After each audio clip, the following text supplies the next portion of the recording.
NEET અને પીજીની પરીક્ષા સ્થગિત કરતી અરજી સુપ્રીમ કોર્ટે ફગાવી 11 ઓગસ્ટે યોજાનાર છે પરીક્ષા. અરજદારે કહ્યું ઘણા કેન્દ્રો એવા જ્યાં પહોંચવું મુશ્કેલ.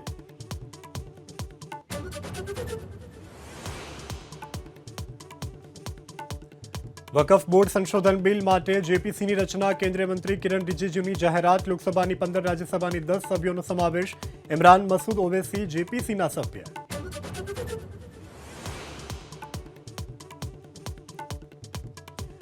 ઉત્તર ભારતમાં મેઘરાજાનું રૌદ્ર સ્વરૂપ. ઉત્તરાખંડના ચંપાવતમાં વાહન નાળામાં પડતા એકનું મોત, 2 ગુમ. યુપીના લખીમપુર ખીરીમાં મંદિર જળમગ્ન.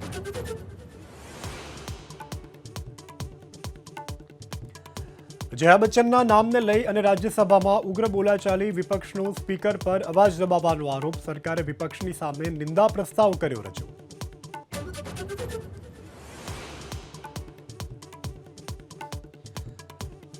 ઓલિમ્પિક્સમાં ઇતિહાસ રચનાર મનુ ભાકર ડબલ મેડલ વિજેતા. મનુ ભાકર સંસદ ભવનમાં રાહુલ ગાંધીને મળ્યા. મીઠાઈ ખવડાવી પાઠવી શુભેચ્છા.